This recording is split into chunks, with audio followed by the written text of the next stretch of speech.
Oke, balik lagi bareng Andrew di channel Gold 24. Jadi ini video kali ini gue pengen membahas. Jadi ada misalnya kalian punya emas Antam ya, LM Antam, mungkin tahun 2025, 2024, 2002, bahkan tahun-tahun jadul ya.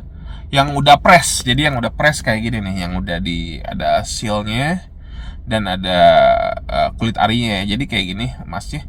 Nah ini banyak orang yang bingung gitu loh, yang bingung, kok saya jual emas LM saya ke toko, tapi LM saya kulit arinya atau kemasannya ada yang rusak gitu, ada yang rusak dan dihargain lebih rendah, biasanya jauh lebih rendah daripada harga yang normal ya. Jadi kalau kalian punya LM Antam yang press, kalau kalian punya kemasan yang rusak, itu biasanya kalau kalian jual balik ke toko, buyback ke toko, itu harganya biasanya jatuh atau jadi murah gitu.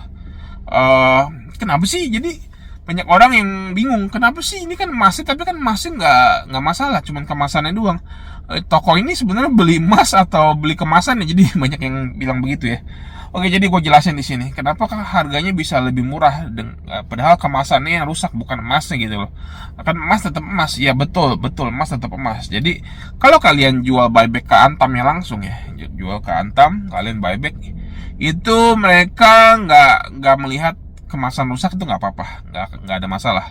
Jadi kemasannya ya ke Antam ya ke produsennya gitu. Jadi mereka pasti ngambil emasnya untuk mereka, Antam bisa bikin kemasan baru gitu loh. Tapi kalau kalian jual ke toko, seperti toko-toko di mana, di mall atau toko emas di mana, pasti harganya jadi jatuh. Kenapa? Ya karena kemasannya rusak. Jadi kan gini loh. Jadi kan toko itu dia kan buyback barang kalian, beli barang kalian jual ke toko, itu kan tujuannya untuk dijual lagi ke user atau ke ya pemakai lah, ke end user. Nah end user ini pasti mereka bayar mahal dong.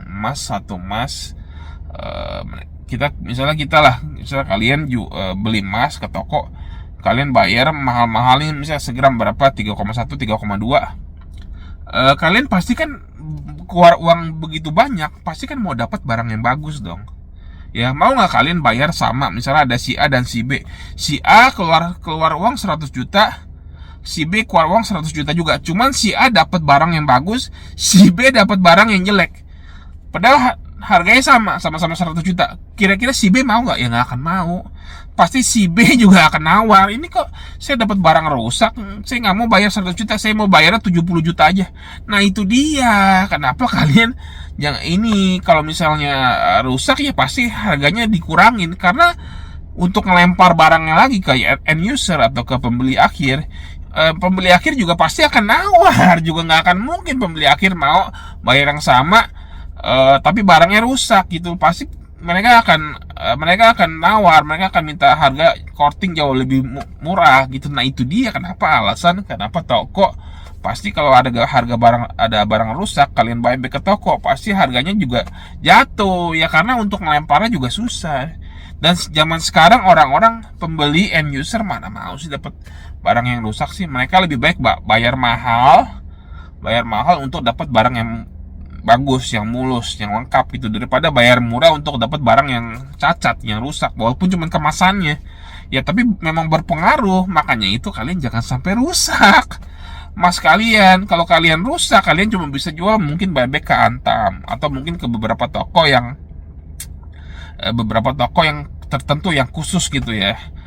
Jadi kalian jangan sampai rusak. Jadi ya memang begitulah market gitu loh, karena ini hukum sebab akibat.